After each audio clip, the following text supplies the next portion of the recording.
This. Hello, everybody, if anybody's watching. This is the Going Viral movie show. And today is the 15th of September, 2021. And let me go over the guests that are here today, or the panelists. Ken Aaron, that's me.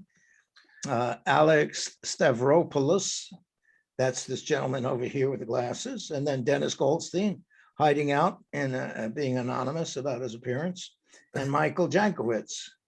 And so what we're going to be talking about today, let me give a small preface just out of my stream of consciousness mind. We're going to be talking about unions and movies. And I think the appropriate question is, have movies been beneficial or harmful towards the what's called the employment or the workers' movement, improving work conditions, unions, basically, historically, locally in the US and internationally. So we're going to be looking at some films and so forth. Before we started that, I just wanted to pull up two little graphs and to show you the current status of unions in the US and internationally. So just give me a moment here to pull these up, which I believe I'll be able to do. And let's see where that is. Files. Oh, I know where. There we go. Here we go. And now I just have to get the videos, get the images. And they are going to be not in there, but in, oh, come on, baby. So I have to go to here and Going Viral, images, still images. Here we go. And there we go. So is that up on the screen now? Can you see that? And this is what unions exist around the world. So the biggest one is Iceland. Yeah, it's pretty good. And it comes, where's the United States? Way down there. Yeah. Just above South Korea and Turkey. So it's obviously as a Scandinavian country, sort of, Iceland, Sweden, Belgium. And I'm surprised I don't see anything for Sweden or Norway. Well, they have Sweden now, but not Norway. Yeah. Okay. And I guess they figure two Scandinavian countries is enough. Yeah, and it's 91%. That's 10 times more than South Korea or the US. Yeah. Okay, now there's one other thing here. Let's see if this comes up now. Mexico has higher. I think it's interesting to point out that our closest neighbor, Canada, has about 2.5. Yeah. And Ireland. Well, Ireland, yeah. Even the UK is basically 2.5.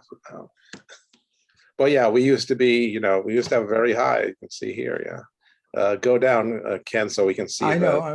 the date. I'm working you gotta, or I think you gotta make it smaller. Oh, no, maybe. Whoops! But, just a second. Yeah, we want to see the date at the bottom. There we go.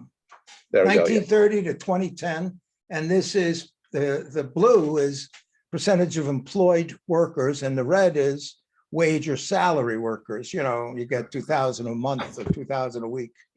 But the other guys, the employed workers, I guess, are by the hour, the blue one. So membership peaked in 1945, right after the war. And then the salaried employees came on, that'd be the professionals, quote unquote. But then it's just been declining, and down in 2010, it's down to 10%. This is a percentage of all workers that are in unions. Right.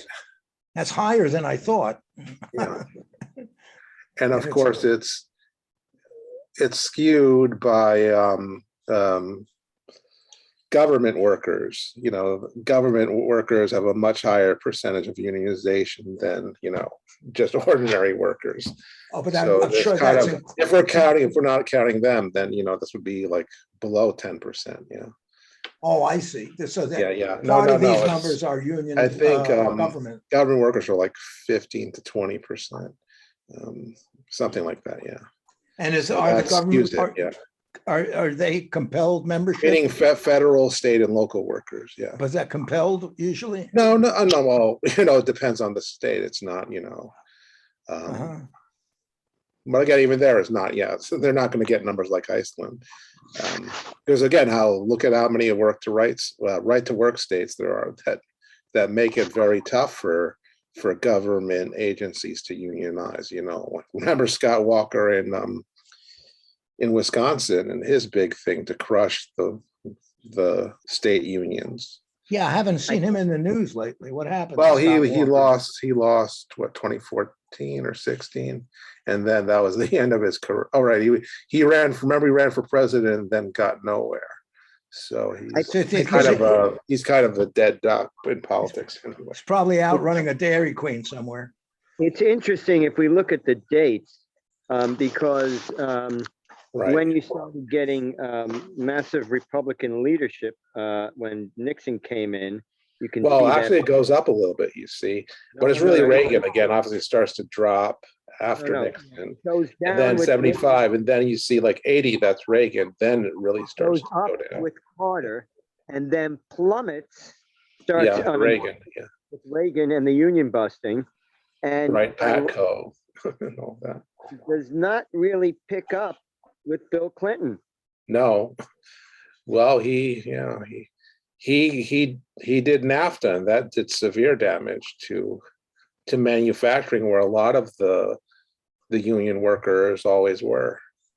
Well, let me just bring up a personal thing here before we get into the movies. Sure. Is anybody here ever belonged to a union?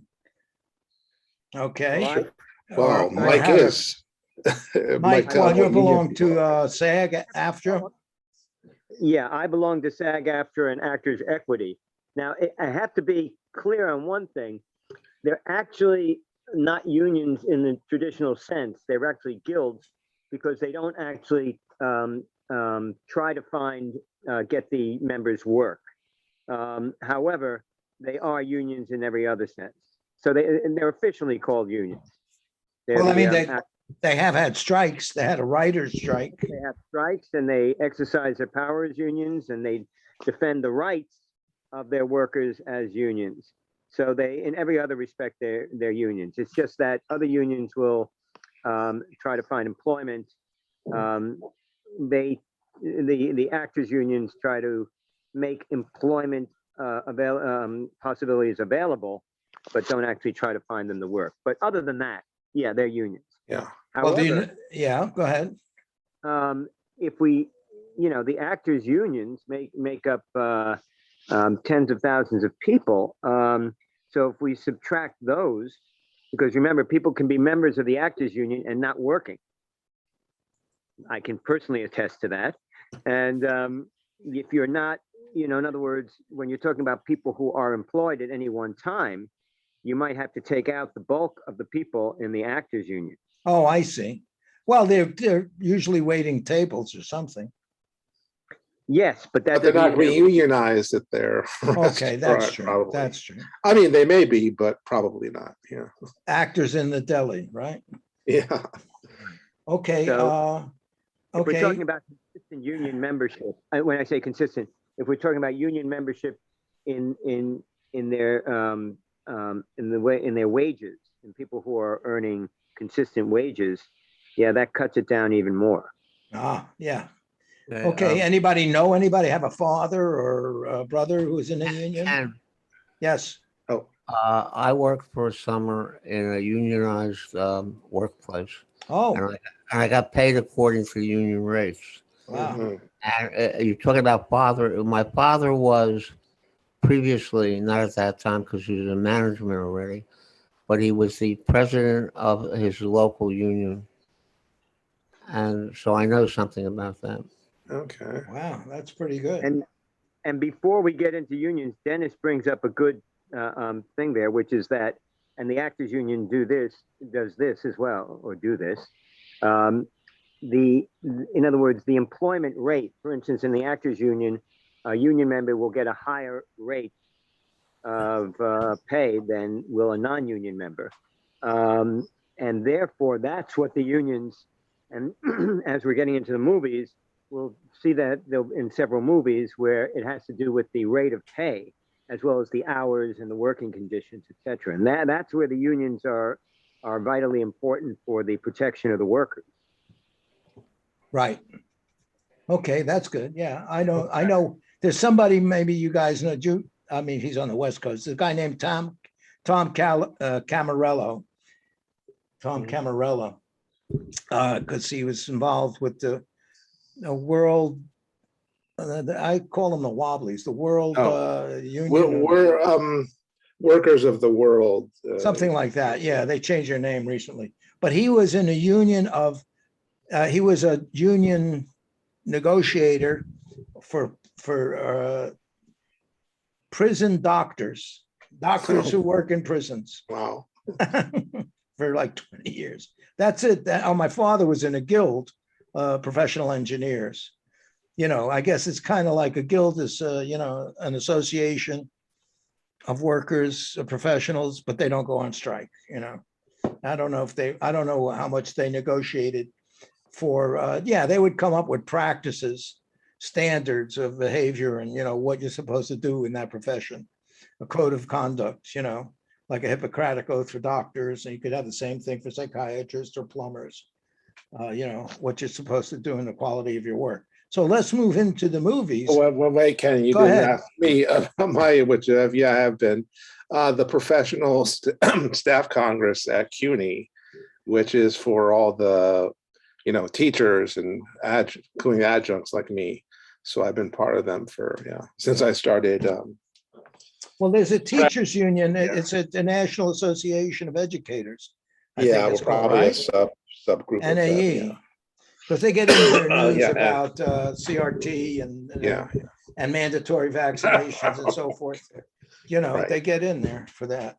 Well, no, mean, you know, they actually, gotta I take a know public because of position. my friends who were still in CUNY, teaching in CUNY, that they fought to, you know, prevent their people being forced to get vaccinated. Uh-huh. Oh, so So that union was, So they did, you know, they stood up for the anti-vaxxers there, or however you want to put it. they would also stand up for people's right to get the vaccine. No. I mean, if In they're other words, they would say, if you have tenure and they're trying to fire you, or all right, they're trying to fire you for whatever, you know, they will represent you and so on. You know. Yeah, that's becoming an issue. It's becoming an issue. In fact, And if they pass any kind of vaccine mandate or passport, State does, that's going to mostly be detrimental to people with lower incomes, because they're the ones, those parts of the society have less of a lower vaccination rate, right. you know, and so they'll be the first, And last hired, first yeah. fired. And African Americans too. Yeah, well, right. African Americans and Latinos are the And it- basic unvaxxed.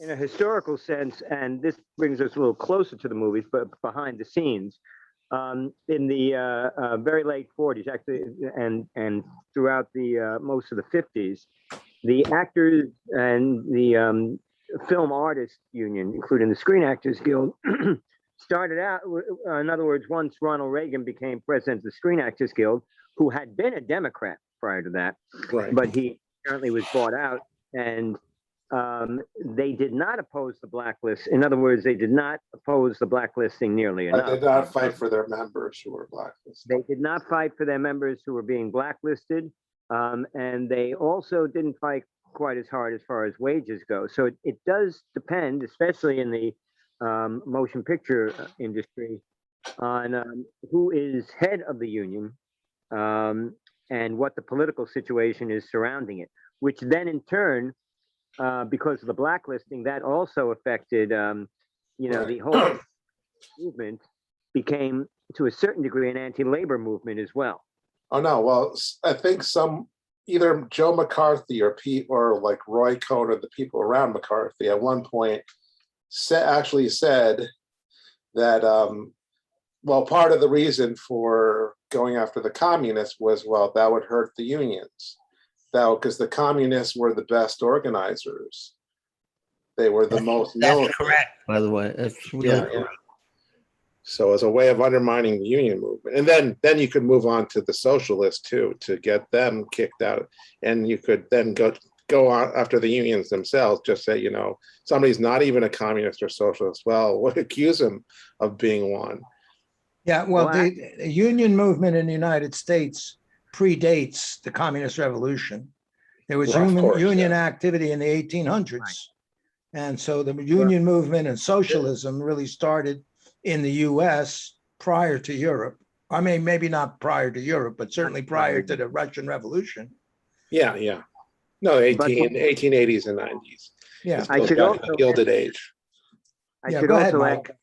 Go ahead. the unions. I was going to add that the blacklisting in the 50s was used and may have been in large part to a chance to basically put down the unions. In other words, people who were union organizers who were looking for better wages, better working conditions in SAG and after the American Federation of Television and Radio Artists were often, and I know of one case in which they were blacklisted, even though they didn't have any communist affiliations. They were left-leaning, but they were not associated with the Communist Party at all, and they were blacklisted anyway. And when the producers and the corporations won the union negotiations, this guy in particular was told, well, you want to get off the blacklist. And he said, how can you do that?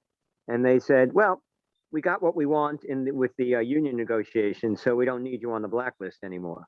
So there was a lot of union busting involved in all these so-called political movements. Right. And that was just about money. Okay, Mike, there's something you brought up I want to just go over briefly before we go to the films. You're saying, like, you said or inferred that Ronald Reagan, as the head of the AFTRA or SAG-AFTRA, influenced the policies that they had. Isn't the head of the union really controlled by the members? Don't they elect I mean, it's not a top-down structure. I mean, it is a top-down structure maybe, but there are elections. The leader represents the basic zeitgeist of the population that they're representing, don't they? Well, yes, but the union, the president of the union, the head of the union, Reagan was head of SAG, the Screen Actors Guild. SAG and AFTRA were separate up until recently, actually. But the head of the union can steer the union in a particular direction.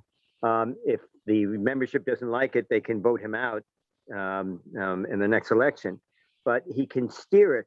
We saw that with SAG and the with the Screen Actors Guild with Ed Asner in the 70s and 80s.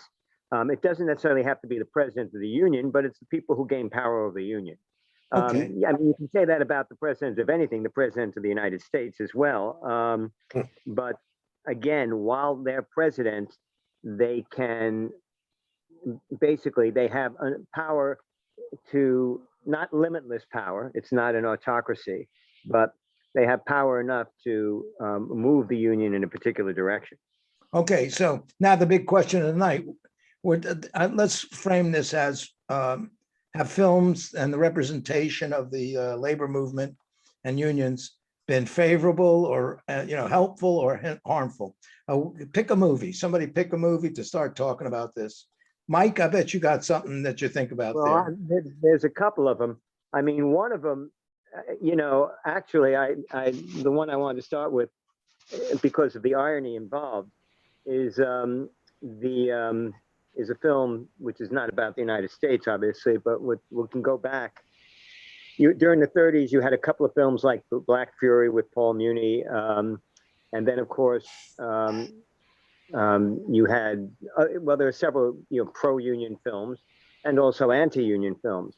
It was the 30s, the Depression was on. So there was a lot of union organizing, a lot of union involvement, and then there was pushback against it.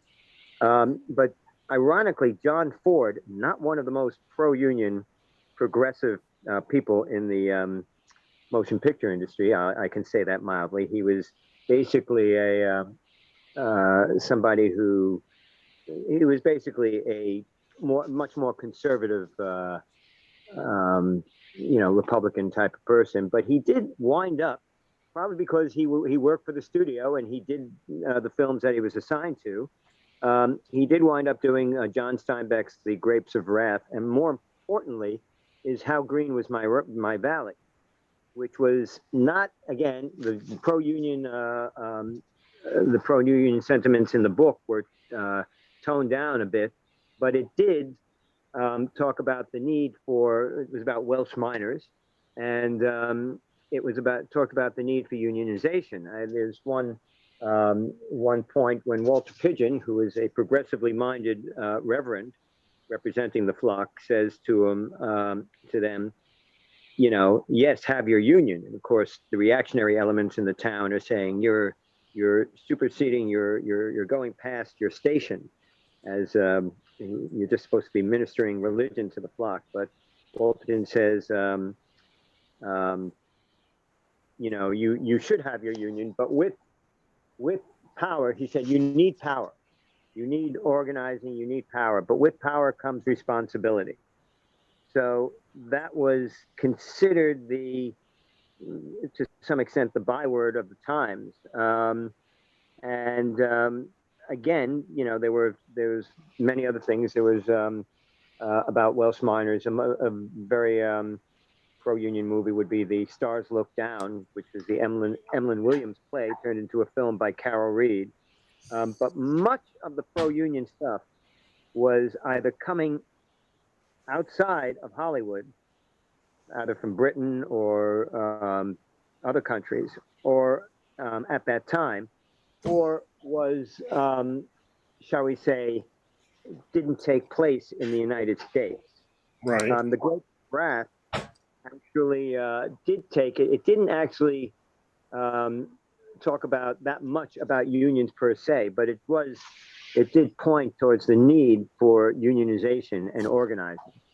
And at that time, after the Depression and during the Second World War, that's what people needed to hear. As a matter of fact, the Roosevelt administration, especially during the war, might have actually welcomed that, because what we needed was unity and organizing and people getting together. And we had during the Depression, and then we had a war to fight. So unionization, the sentiment, the ideas around unionization were probably necessary in other aspects of society. However, it should be that during the war, when soldiers overseas heard about strikes, very often they were very ticked off, because naturally they were putting their lives on the line, and they were concerned about strikes back home. But I think the point was, How Green Was My Valley was basically a Hollywood production. Walter Pidgeon did not have a Welsh accent, even though he's Canadian. He tried, but he delivered a good performance, and he echoed those sentiments. However, How Green Was My Valley did not take place in the United States. So it might have been pro-union, but it wasn't actually advocating for it in the US. So that might be significant as well. Okay, what do you think, Alex? Well, I mean, it tends towards more pro-union movies. I mean, well, can't think of too many that's like just, unions are evil. I mean, or real, unless it's like, the few times they've tried to make one of Ayn Rand's books into a movie. Right, like Fountainhead? Yeah. Yeah. I mean, if you think about it, are pro. I mean, which may be in part of due to the fact that, again, a lot of the writers, actors are also in a union, so they can see the point of it. But, or you could say, maybe there's some kind of liberal bias. Well, what movies I do mean, you there are think? some movies that are kind of nuanced, like or show how unions can be somewhat bad, like, or leave it open-ended, like, say, Hoffa, where you can argue, oh, well, they're involved with the mob and there's some Hoffa's kind of a crook, or maybe you think he's the good guy, it's yeah. Yeah, I was bringing up last time, we were talking about this on the waterfront, where you had this, the union pressure and, things about the fight being fixed and the union controlling who works on the docks. And, at the end of the movie, all the union members back up, I forget the character's name, but, his right to get called to work, even though they Terry said, Malone, yeah, I think it was character. Lee J. Cobb, I think was the head of the union or something. And he says, you'll never work on the docks again. And all the other workers, they step back, they kind of go on a mini strike so he can get a job. So I think some of the union movies might present that there was corruption at the top, but the worker was always pure. And your union brothers, you could always rely on. Well, And that was Ken, the spirit of union. Go ahead. point of information for that for you. Remember who made On the Waterfront was Kazan, and Bud was a director. It was written by Bud Schulberg. Both of them had basically ratted to the House Un-American Activities Committee. A lot of people, including myself, saw On the Waterfront as a bit of an apologia for being a friendly witness to the House Un-American Activities Committee and taking on the kind of questioning of the union, because the union was then being run by the mob. It's iffy. It had pro-union sentiments. I mean, Kazan and Schulberg were still very liberal, so it did have those pro-union sentiments, but it also actually was endorsing and forming, which a lot of union activists didn't necessarily endorse. As a matter of fact, did not endorse. So that was an aspect. That was a somewhat compromised film in that respect. As a matter of fact, Marlon Brando was chastised by an actor named Lou Gilbert. That both of them had appeared in the movie Viva Zapata, because Brando, when Kazan named names, Brando said, "I'll never work with that guy again." And the next thing you know, he was in On the Waterfront, and Lou Gilbert said, "I thought you said you would never work with them again." And Brando kind of comforted or whatever. But although Brando was very, very progressive and left wing, as were much of Hollywood at the time. So that movie, perhaps, I think you started getting the more blatantly pro-union movies more into the 60s, such as the late 60s, and into the 70s. There was a film that didn't do as well. I mean, it did fairly well at the box office, but wasn't a major hit, with Richard Harris and Sean Connery and Samantha Eggar, called The Molly Maguires, which is about the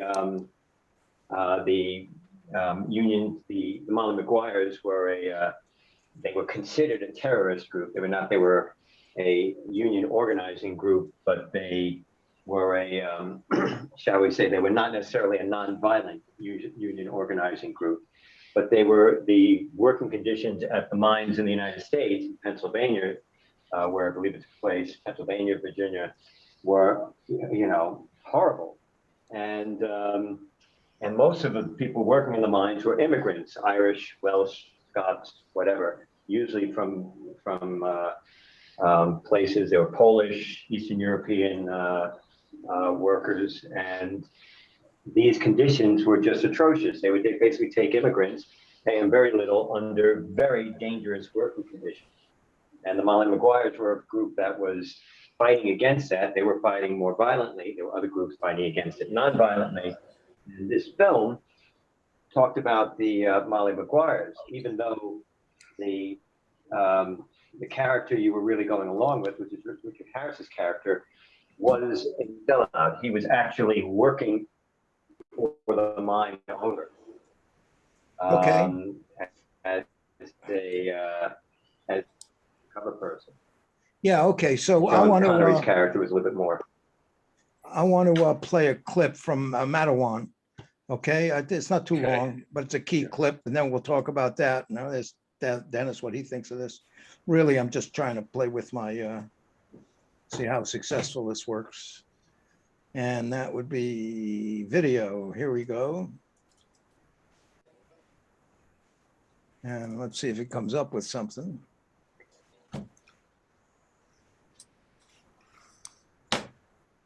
No, that's that.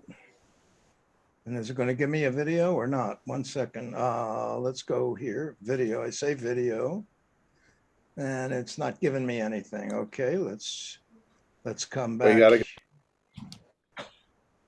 Give it one more shot. Ah, there it is. It's just slow. My computer's geriatric. Just give me a moment.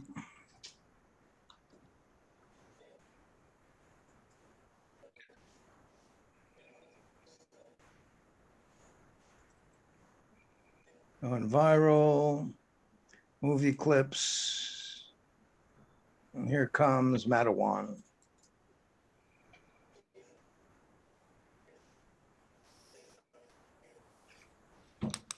It's coming up. It's coming up.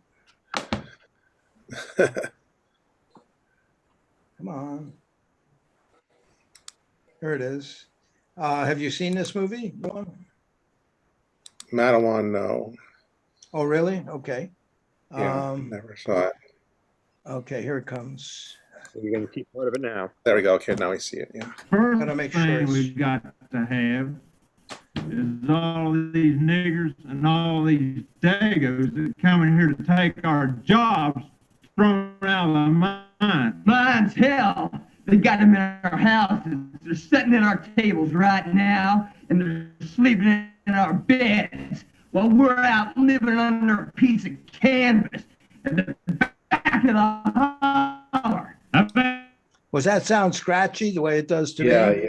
yeah. Okay, let me give it a second to buffer. I'll give it one more try. I've been a union man my whole life. Hmm. I know the story with these coal operators and their gun thugs. The only thing they understand is the bad end of a bullet. If we show them, we just as soon blow up their damn minds as seen them work by a bunch of... Okay, well, I'm just going to tell you what it is and skip through here. Somebody's proposing that they blow up the mine, and then the union organizer comes and says, no, what you want to do is just everybody walks out. And there's a black guy who comes to the meeting, James Earl Jones. There he is. And he's just looking. your mouth, stack of wood. You know, somebody calls him a N-word, and they get antagonistic. But the union organizer explains. Fall, and then they'll get a new one. There we go. Sounds. And they don't care what color it is or where it comes from. It doesn't matter how much coal you can load or how long your family has lived on this land. If you stand alone, you're just so much shit to those people.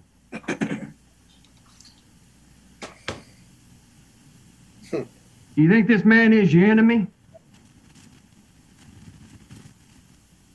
Huh? This is a worker. Any union keeps this man out ain't a union. It's a goddamn club. Now they got you fighting white against colored, native against foreign, holler against holler. When you know there ain't but two sides of this world. Them that work and them that don't. You work. They don't. That's all you got to know about the enemy. You say you got guns.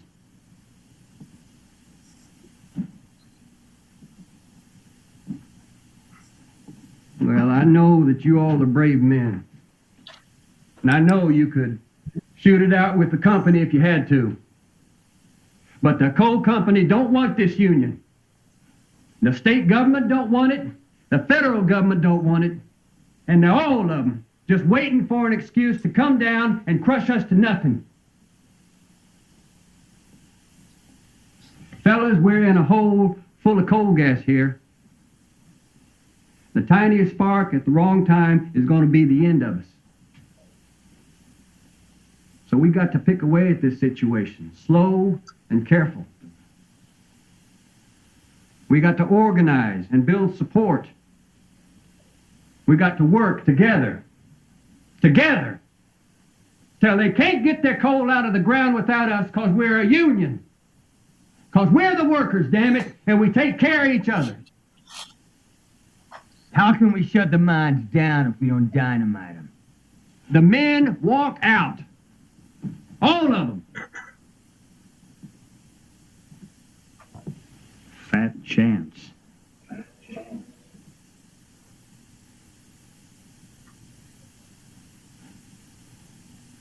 And every man that walks out on his own steam, we take him to the union.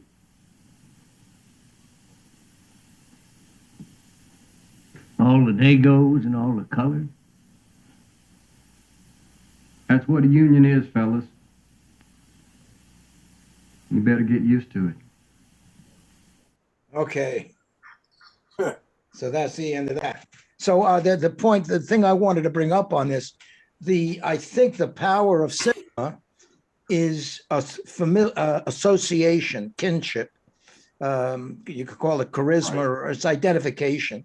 So as long as you present the union workers as regular people, not riffraff, not elitists, not wacko pedophiles or drug addicts, but just regular working guys, my friend Joe and Sam, and, and then you go across different ethnicities, but we're all brothers because we're in the union. That's going to be promoting the union. It's not the philosophy. It's the identification with the identities, with the people that represent it. Like if you're going to see an actor that you like let's say it was John Wayne or Brad Pitt or Randolph Scott or Stuart Granger, these were really macho men that everybody could identify with, and they all had a sense of humor, or Clark Gable, and they were man's man and so forth. And if that you identify with that and you say, I want to be a cowboy or an airplane pilot or whatever they're doing, and because you identify with them as being likable or interesting, or somehow they represent what you would want to be represented as. I think that's the strength of the influence of movies. I wondered what you think of that, rather than the philosophy. Right. Like this guy was presenting, it's the proletariat versus the bourgeois. So what do you guys think about that? Dennis, what do you think? What do you think of the value of movies on unions? Why would it be good or bad? Depends what their point of view is. The movies can be very, they can help. It depends where the producers and directors are coming from. If they're in favor of unions, it's good for the union. And if they're not in favor of unions, it's bad for the unions. I would say the movies I saw historically as a young person that had to do with unions and working men and stuff like that were generally favorable to the working people. And that was coming out of Hollywood. So I would say they were not unusually negative to workers. Right. Yeah. Even in films where like the workers are kind of criminal, or even I'm thinking Blue Collar, with Harvey Keitel and Richard Pryor, and I forget who the third big actor is in that. But yeah, where again the union is corrupt and they're stealing from the union, but it's on the side of the workers because they're stealing because they're justified, because they've been screwed. So even there, it's like, well, showing a corrupt union, but you're still on the side of the workers, and they're still portrayed positively. Yeah, you were saying, Dennis. Right. Right. Now, Mike? Well, it's the thing that Ken brought up, which is that how Hollywood presents it. You have to remember that basically films, if it's not a documentary, if it's a dramatic film, you're telling a story, and when you're telling a story to most of the population, you have to do it in human terms. So instead of people getting up there and talking about union theory and all of these academic academic views of the analyses of the movement, um, like we were just showing charts. That's not dramatic. If somebody sees, a person the character they thought is a good, decent character who's supporting the union, and then the company goons come in and shoot him and his family, the audience gets emotional and says, "How dare you do that?" He was a nice guy, even though they're fictional characters. So that's more effective than having somebody, articulate, the reasons why unions are important in theoretical terms. What we just saw in Matterhorn was somebody talking about the need for a union, but talking about it in terms of something that was happening right there, the racism that was going on there. And he said, no, the only way to fight this is to fight this together. But these were real people talking on, in real people language. It wasn't an academic discussion. So that is normal, standard operating procedure for the overwhelming majority of films. Later on in the 70s, when you have films like Norma Ray, which was directed, and by the way, a lot of these films started coming out after the breakup of the studio system, where the studio moguls were not also not necessarily pro-union for the most part, because they had to deal with the unions. But when you had this more independent filmmaking to a large degree, I mean, you still had the big studios, but directors had a lot more say, and sometimes they would be producer directors like Robert Wise or Martin Ritt. Martin Ritt was a union man from way back, and that's why you had films like Norma Ray. And those films basically were, they combined. They would have a union organizer played by Ron Liebman, who would be able to, and you had the union Norma Ray, the Sally Field character, who was just a union person who didn't necessarily understand all of the more esoteric reasons for a union, but they formed a bond, and he would be able to articulate. I mean, he was a tough guy, but he was a little bit more understanding of the big picture.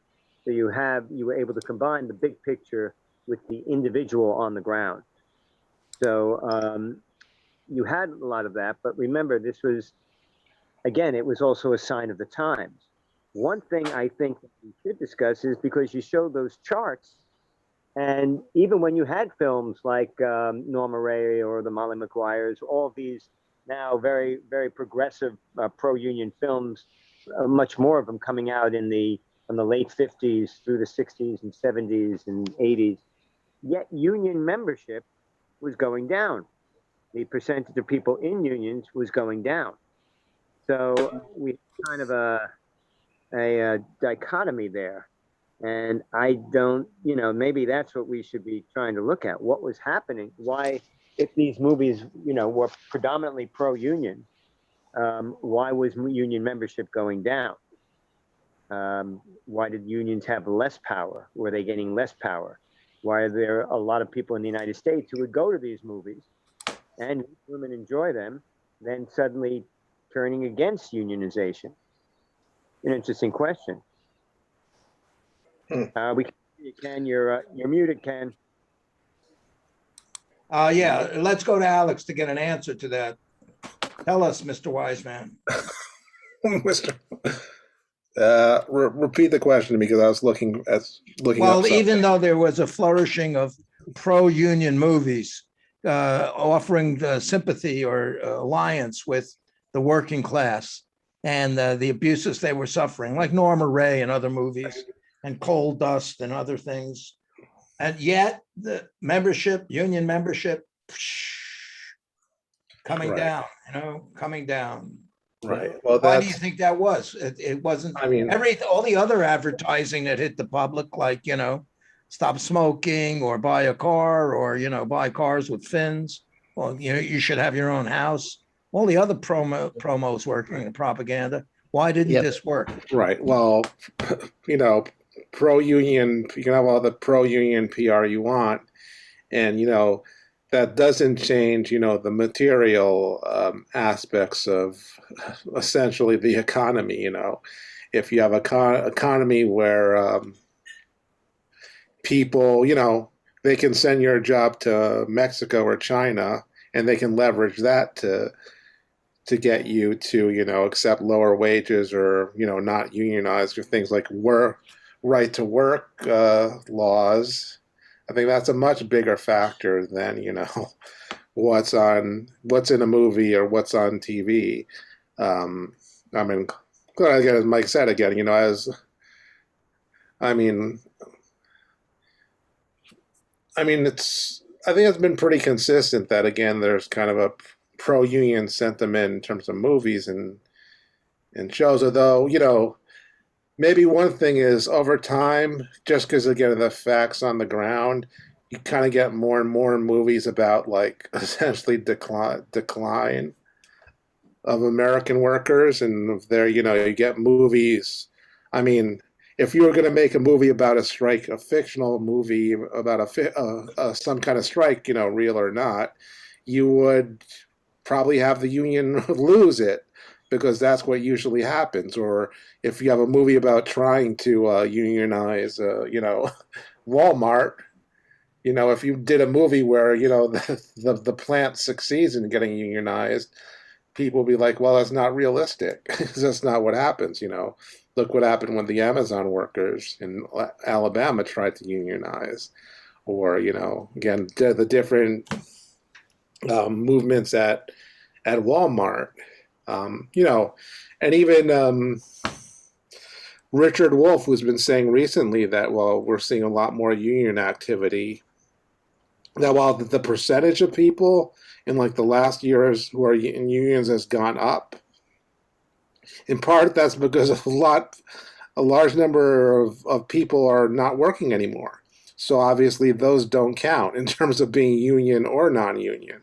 If you've reduced the number of jobs, then so it's not, again, there are more union workers out there. It's that there are fewer jobs, and of the jobs left, a greater percentage are union workers now. Okay, So okay. I think those material, economics facts are beyond, again, any kind of what a movie can, even if it can convince people that unions are a good idea. Yeah. Okay. Okay, well, let's go to Dennis to get the ultimate answer. My answer is that somebody should have made a movie about Reagan and the air controllers, and they should have indicated in that movie that this was union busting, and that Reagan came in and one of his main goals was well, I don't know if that was one of his goals, but that's one of his achievements, was union busting. He gave the signal to mostly to big business that union busting was going to be okay, and that accelerated the attack on unions. And what you need are, I guess what I say is filmmakers who are really actively organizing themselves, or are akin to that kind of spirit. And problem with America is too many people are individualistic. That's what I would say. And what you have is and a few little people have it in their minds that they have to change the world in a positive way. And that's what you're dealing with the.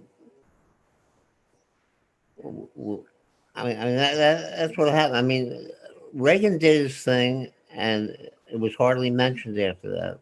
That's what I think. And but I knew what was happening. But the problem was I had no. There were no, the union movement didn't even hardly move. They should have shut down the country, and they didn't do anything. So you got leadership in the union movement, which is not militant, and you have I don't know if it's Hollywood, but just say filmmakers who are not going to do the job of exposing what's really happening between the. It's class struggle that you're not talking about. That's what I'll leave it at that.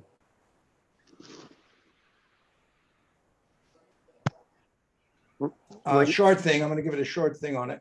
There's a factor of exclusivity. You got to get into the union. So you have a class structure on the job where you got union members and non-union members, and the union members get the benefits.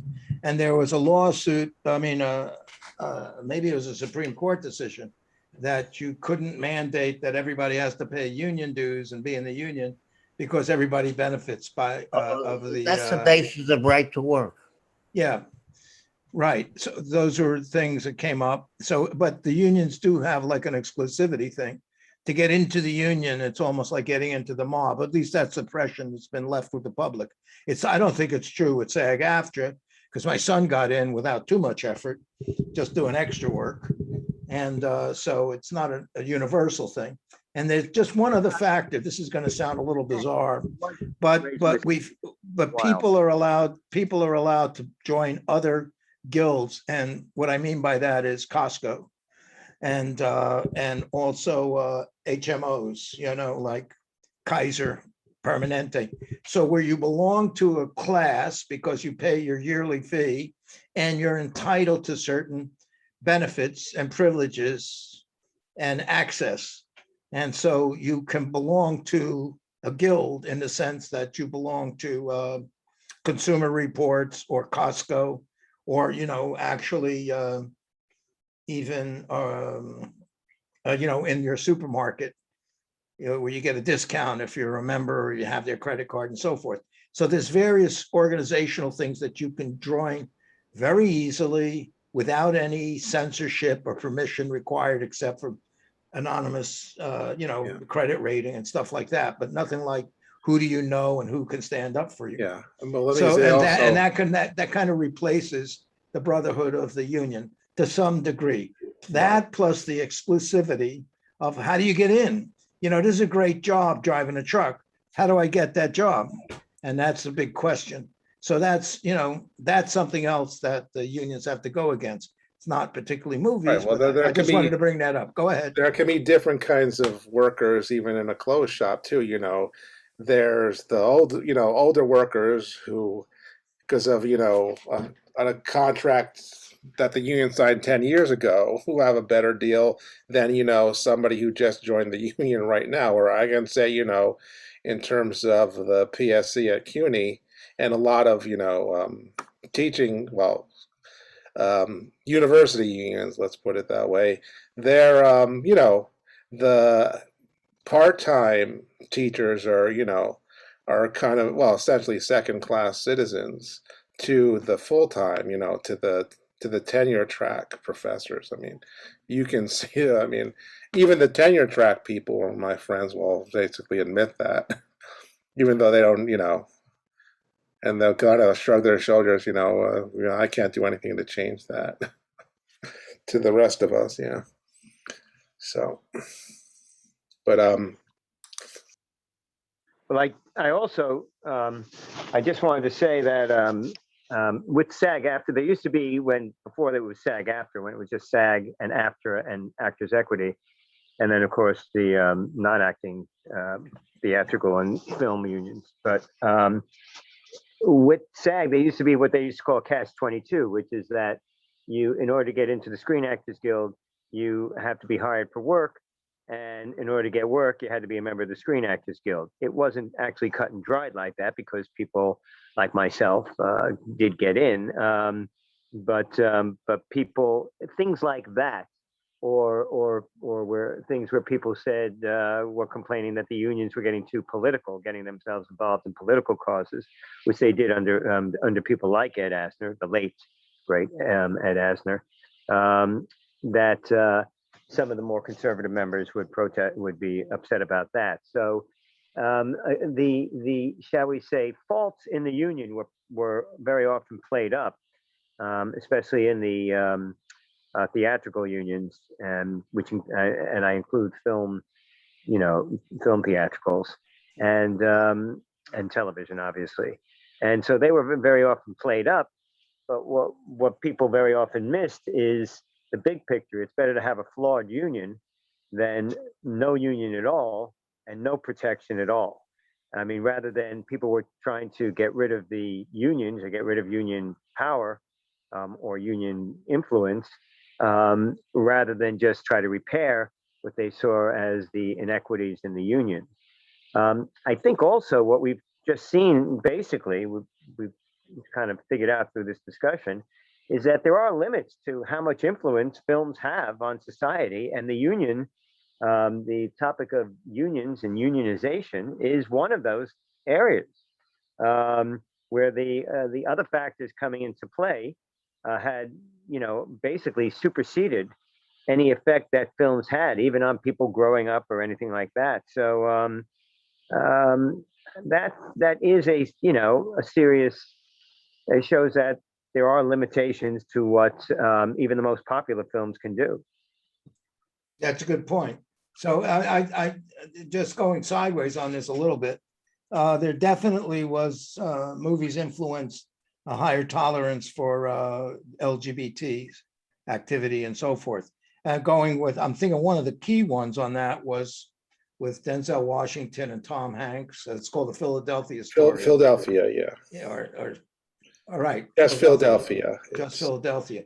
And there were others like actually Brokeback Mountain, anything that made it empathetic and more tolerant. Right. And, And then there was some... some great comedies that there was a French comedy that Robin Williams redid about a very flamboyant uncle and his nephew's coming to get married, and so he has to play straight. It was very funny. Yeah. With Something Nathan Cages. Lane. No, what is that called? The Remember that, Cages. Mike? What's it called? Oh, what's the title? Something about cages. Oh, the bird cage. The bird cages. Yeah. So even movies like that, bringing it. Well, right. And then there are some earlier, the original Harvey Milk documentary that won the Academy Award in like 82 or 83 for best documentary. That I think was, and then certain films around the AIDS crisis that also, and of course the AIDS crisis itself. And though I think the big thing, of course, is people essentially coming out, more and more, because, once people realize, my cousin or that good friend of mine has been, gay for all or lesbian for all this time, then that's, I think that is the most, did the most to change people's opinion, which was, okay, it's not somebody, there's somebody I know, Yeah, well, on the other side, they're normal. The other side of it was they're not some pedophile or Right. That's what I was just going to bring up. Yeah. The revelation about the Catholic pedophiles, priest pedophiles, was, oh my God! All right. This is a problem. The two guys getting married is not a problem. The priest, forcing sex on a choir boy, that's a problem. Let's concentrate on that. Let the two florists live together and get married. So, yes, who's that? Michael? Yeah. Go ahead. If you could tell, it's a blank screen. It's me. These are social issues we're talking about. So you can talk about that. You can talk about racism and anti-Semitism and blah, blah, blah. But when it comes to union issues, I mean, it's easy for Hollywood to take on, relatively easy to take on social issues, especially since more often than not, Hollywood follows the times rather than sets the tone. They follow the tone of the times rather than setting the tone. But when it comes to unionization, I think that there's been a discrepancy between the tone of the society at large and the tone of the films. Like Dennis said, most films, you didn't find too many anti-union films. Maybe, there were some, but most of them would be pro-union or at least sympathetic to unionization. And yet the society has diverged from that for very pragmatic reasons, which is that the corporatization of the world, basically, and outsourcing, and obviously, profits being, focused more and more on fewer and fewer people. But these things are obviously going to supersede anything with films. Film doesn't, in certain, obviously in times of crisis, and in times of, and with certain issues, there are much more powerful forces than film. Film only has so much of an effect. And I think the union situation is one of them. What we don't know is how many. I mean, if they took a poll, we may only have 10 point some odd percent of the wage earners in the United States who are members of a union. But what percentage of the United States is pro-union? So it may be that the majority of the country, maybe the overwhelming majority, is in favor of unions and unionization. Again, possibly with some caveats to that, but then again, the situation in the field on the ground is that most people may not even have the opportunity to be in a union, or the nature of the may prevent it. We also The should nature remember of the- there's a lot of corporate propaganda. I mean, obviously we can say again, most movies about unions are pro-union, but then we have to compare that to, again, all the advertising out there that, is basically anti-union. I mean, almost universally. And then how, say, CNN or talks about unions. I mean, or any of the big news outlets, they generally take a pro-corporate position, or with a few, I think, individual exceptions, they will essentially play up the bad sides of unions, and at the very least say, well, they won't. Well, for the most part, they won't cover it. Like if they won't cover the attempt to, or don't not cover as much the attempt to unionize Amazon or Walmart, or they'll just. And then I think there are differences regionally. Like obviously, I'm sure I would imagine the percentage of union supporters in the South is much less. Excuse me. I was just thinking exactly the same angle. First of all, like the average American citizen, I've watched Law and Order every episode at least 3 times, and I can't think of an episode where they covered unionism. In fact, the last show that I can think of where there were union employees was Ralph Cramden. What was it called? I can't remember the name of the skit, but Ralph Cramden was a bus driver, and Art Carney was a sewer worker, but they were both like union guys. And that's the last time I can even think they mentioned a union in a TV series or a movie. Do you think of something, Mike? Yeah, actually, first of all, the honeymooners. They Honeymooners, right? Yeah. They didn't say that. I think they might have mentioned that Art Carney was a member, that Norton was a member of a union, but not necessarily that Ralph Cramden was, because you got to remember. He's a bus driver. He's a bus driver. Bus driver, but I don't know if all the bus drivers were unionized. Remember, you had a lot of them were somewhat privatized. Some of the companies were privatized at the time, or they went by borough. There have been television shows and series that may not, in other words, where there were episodes that dealt with unionization and with the unions. No, Law and Order is definitely not one of them, but there have been others. I think one significant thing is that we have to see that in the throughout the Depression and war and the period right after the war, there was people were becoming unionized. Country was becoming unionized. Once the country became unionized to a great deal, then people started finding the flaws in it and started tearing it down. It's a typical American thing where, it's certainly a typical Hollywood thing, is as soon as you get something to where it's really good, something really good, then you start trying to find a way to tear it apart.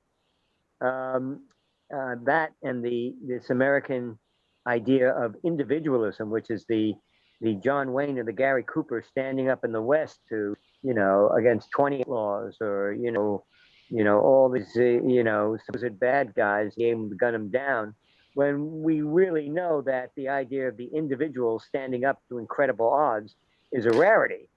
Usually they had to have help. Yeah. Usually had to be some sort of not unionization, some sort of group or others who would help the person out. But these two things, I the idea of the union, which has become much more the rule and the exception by the 60s or 70s or 80s, and then people started saying, "Oh, it's too much. Let's reduce it." And we always seem to go. Then we seem to like went to the other extreme, and now we've got 10% unionization. Perhaps the pendulum will swing back. I don't know. That is, if we survive as a civilization, but it's an interesting idea. We found all the flaws in the union. Now we're tearing.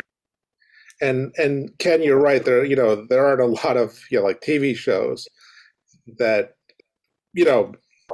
get into unions, but there are a few. I mean, I can think of there's the NBC like half-hour show Superstore, which is basically about a big box Walmart kind of store, and they've had episodes where the everybody bands together to form a union in one of the seasons. So they did do that. Plus, there's the film Gung Ho that they did back in I guess it's in the 80s. That got turned, I remember, because I don't know, for whatever reason, I actually watched some of the episodes. That got turned into an ABC series at some point, I think in the 90s. Like for 1 or 2 seasons that I remember watching. And that basically was mostly, it had a lot of union stuff in that one. But again, of course, yeah, that's a long time ago. But, it does pop up. And then, you can see Simpsons episodes that are basically about the union at the nuclear power plant where Homer works. Although a lot of it is, of course, the union is kind of played for laughs. That they let an incompetent worker like Homer just do nothing because he's a union worker essentially. So Yeah, well, I just had a little anecdote there. When last time I visited New York, I was going across the Manhattan Bridge. Is that the one that has the train, or is it the Brooklyn Bridge? I think it's the Manhattan. It's the Manhattan or the Williamsburg. There are two. Okay, it was the Manhattan Bridge, and there's some workers. They're doing some track work, so it slowed down because we're on the alternate tracks. And I swear to God, there were like 26 guys standing there watching 3 guys do the work. Right. I'm like, this is ridiculous. Unfortunately, I couldn't get my camera out fast enough. But it was like, you've seen that. You live in Manhattan, right? There's what are these guys doing? They're on a break, Ken. I don't know. I think they were just, they get paid for being there. That's all, And so, Well, they're going to do the time. But what I wanted to ask Mike, because I know, a little bit about the film business, is that everybody's very accommodating to protecting the other person's profession. Like, don't pick up that, don't turn that light on. Don't move that table.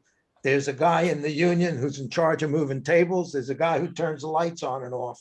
And everybody, go by the union standard on the set, because your job is protected and their job's protected. Do you run into that a little bit on the set?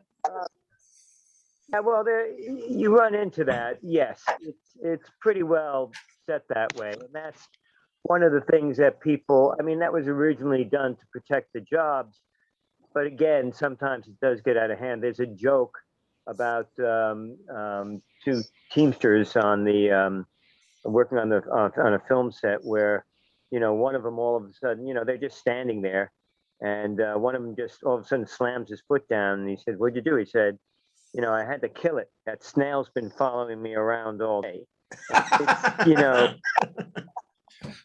It's this, they're Yeah. That's a good one. That's a good joke. It takes a second, It takes the best ones right. take a little, but on Broadway they used to if you had a Broadway show, you'd have to hire musicians. At one time, I don't know if it's still that way. You had to hire musicians even if you're doing a non-musical. Again, these are considered The origin of why it was done were necessary. Seen as longer necessary. But again, the union perhaps very slowly and many sooner, come around to being a little bit more flexible with that.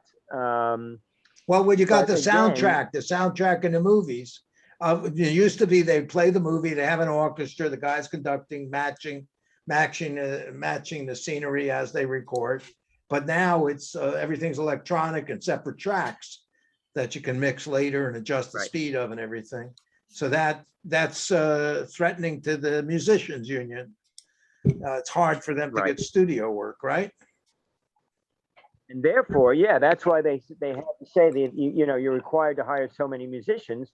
So you didn't find this, shall we say, non-human way of getting around being musicians. So in other words, to make sure there were jobs for members, they have the requirement.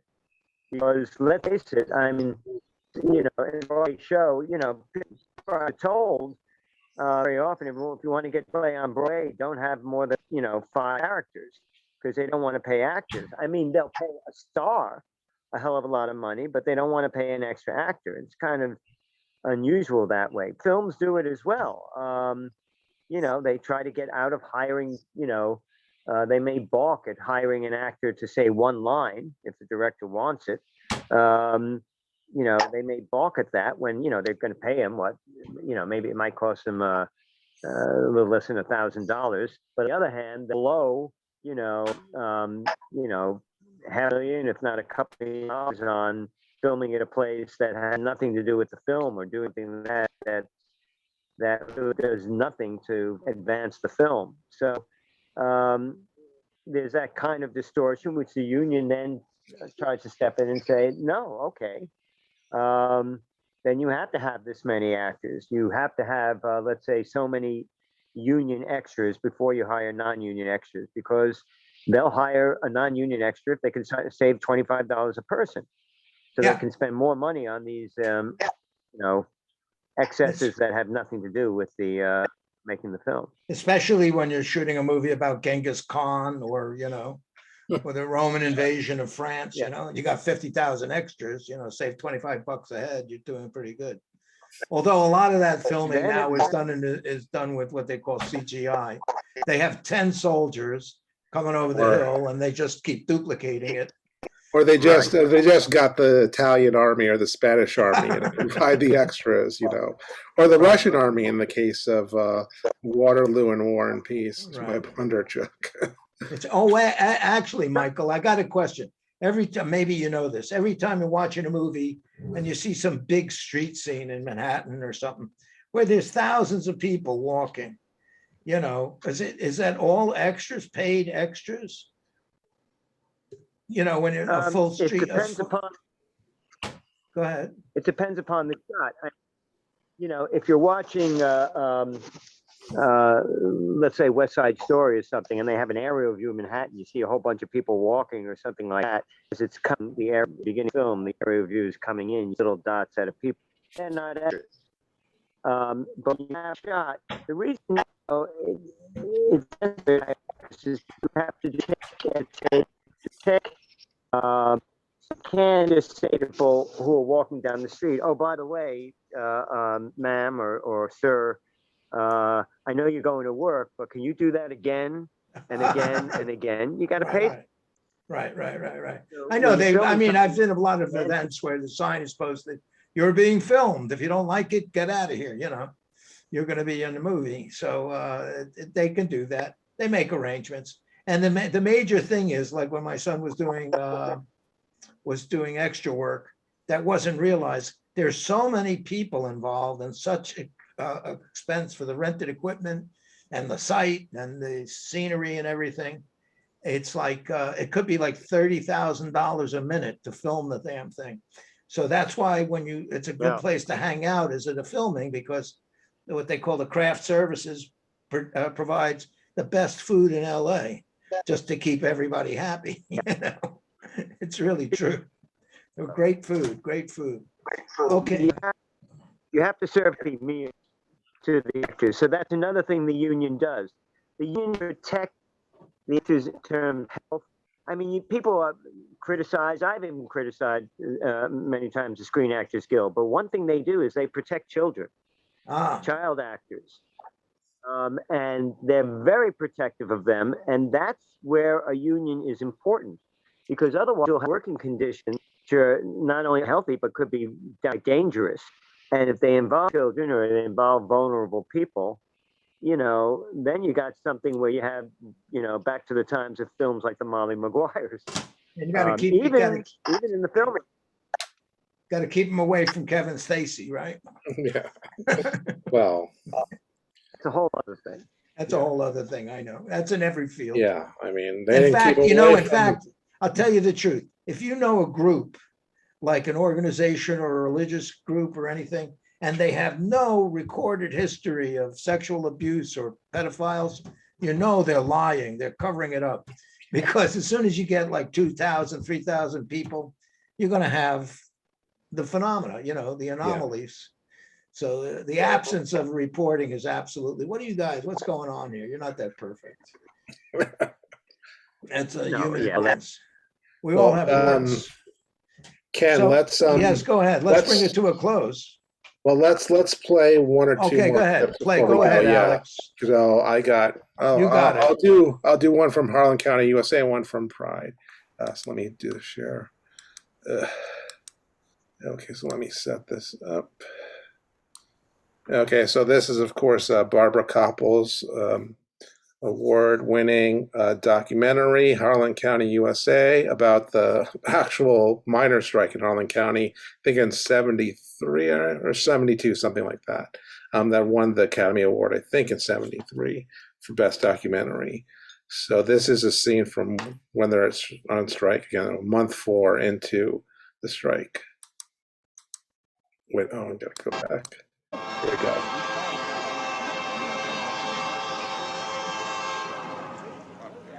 All the police were lined up there when we got there. It was so early. We must have got there a quarter after 5, maybe 5:30, but they were there already. And by that time, all this big crowd had gathered, you know, supporters. One car went through with 3 men in it. They kind of slipped through. And the next car that come through, we were able to get in the road and lay down. Come on, girls, lay down, lay down. Lay down. Let them see what kind of law we got in Harlan County. What kind of state police we got. Get them bastards manhandling women. That's what to do. We didn't give them any resistance whatever. We just laid down in the road because they were there to escort those scabs through to work. And that's been going on for a whole month. And we've just come too far for that. Take the pictures, boys! Get them, sir.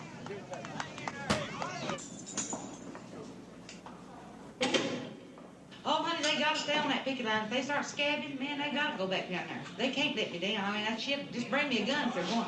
I'd rather be dead if I have to know that they're scabbing at Brookside. I can't stand it. I can't stand the thought of it. So just don't let them, you know, stay on the picket line, always on the picket line. I really mean it. We all left They'll just keep on the picket line, you know. I'll be like men. And they'll just beat hell out of them scabs. Beat the shit right out of them. Which one ain't took? I don't know, but I got this. This top one ain't took here. This is double mattress. I'll take this. Hell, I was legally on the picket line. Yeah, I told him you was. Tried to show him in court down there, and they wouldn't accept the damn thing. Just go violate one more thing, then that puts right back. Yeah. Because you're a prisoner out there anyway. Right. So you might as well get Might as here. well just be in jail. There's a judgment in the court that Bill Doan, George Eldridge, Lois Scott, Betty Eldridge, Bessie Cornett, and Melba Strong be incarcerated for a period of 60 days from this day. Could I say, because I haven't had a chance to give any testimony today, I knew we weren't going to get any justice. You say the laws were made for us. The laws are not made for the working people in this country.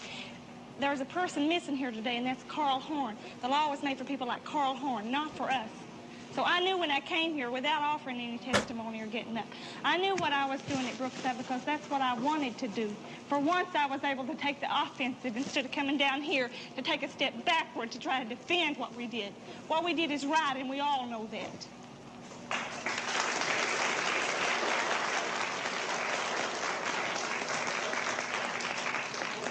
I resent the fact that Judge Hogg is trying me and him a coal operator, and that sitting beside him, the circuit court clerk, Mary Lou Coldarn, is sitting up there, and her son is up there. He's a photographer up there taking the pictures for him to blacklist the men on the picket line. I resent that.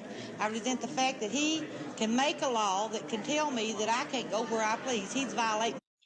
Yeah, so again, that throws in, a whole bunch of stuff in just, 3-minute clip, being on the picket line, again, the role of, the police for the owner, for the businessman, the judge, and, the arresting the striking workers and, the issue of scabs and, striking. So I mean, and I mean with in regular, non-documentary films, you often get like scenes like that.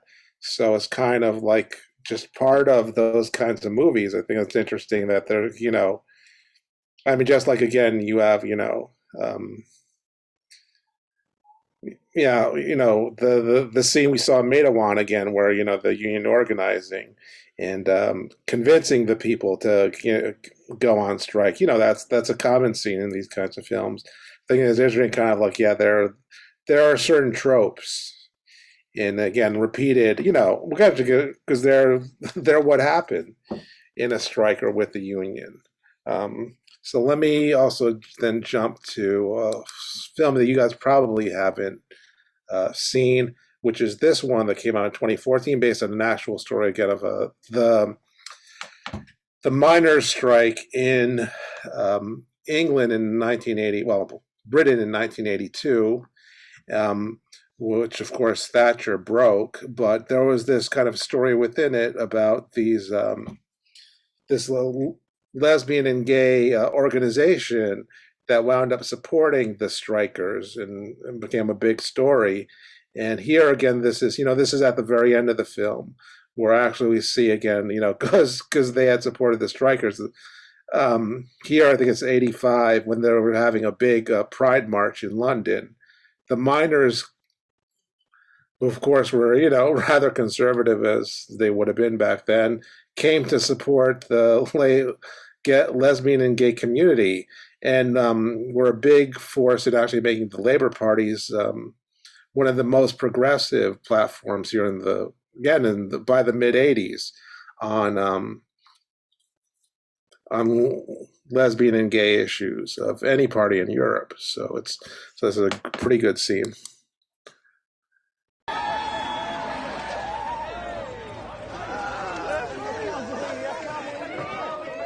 That's Bill Nye. Where are my lesbians?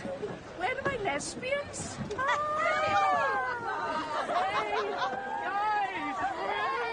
These are all cucumber, no butter, stalk SB everyone. Minus C will have a bloody good march. Right, where do you want us? Look. I'll tell them. There's too many of you. What? You'll have to go to the front.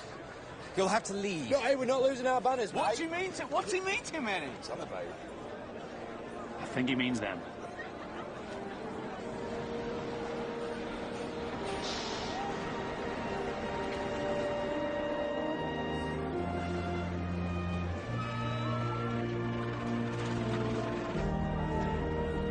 Caerphilly, West Glamorgan, East Glamorgan, Abercrave Lodge, Aberdare Lodge, Bargoed Surface Lodge, Fernhill Lodge, Bardy Lodge, Blind Lodge, Cambion Lodge, Burneside Plant, Mountain Ash Lodge, Dulles Valley Lodge, Onjoin, and Outford West Lodge, Southwales NUM headquarters. Gays and lesbians have been absolutely magnificent. There's no other word for it. You must have found it a bit weird, a load of gays and lesbians descending on you like that. Why on earth would we have found that weird? Rockwell! Follow me! That's way, guys, we're the front! Come on, guys, we're the front, that way!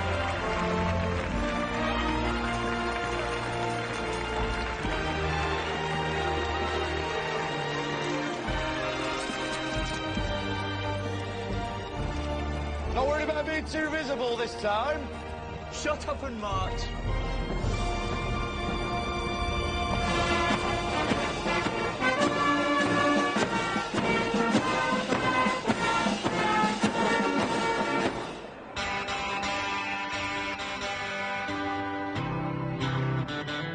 Okay. Now it. Well, all I can So say is that's- it's anything Welsh. Yeah. And again, that was based on a real, real incident. Good movie too, if you guys haven't seen it. You were saying, Mike? Oh, I was just saying it was good to see that. Yeah. Welsh. The Welsh labor unions, Wales, of course, going back to films like How Green Was My Valley and the Stars Look Down, and etc. The Welsh have always been leaders, or in some cases forerunners in the labor movement in Britain. Of course, the labor movement in Britain was picking up steam. I mean, long before the movement in the United States. So, sure. And as we see, they've maintained their numbers much better than us. Yes, they certainly do. Despite Mrs. Thatcher and all her crap. Yeah. Okay. Okay, gentlemen. All right, I guys. would say, ladies and gentlemen, we'll just have a gentleman here. So Well, we we're want gonna to wrap up because we're gonna half an hour. give it another shot at half an hour. Okay. So good night, Alex, and good night, Dennis, Well, and good night, Michael, and see you in a just stop couple of recording minutes. we can talk for a minute about what we could do Okay. next week. Yeah. All right.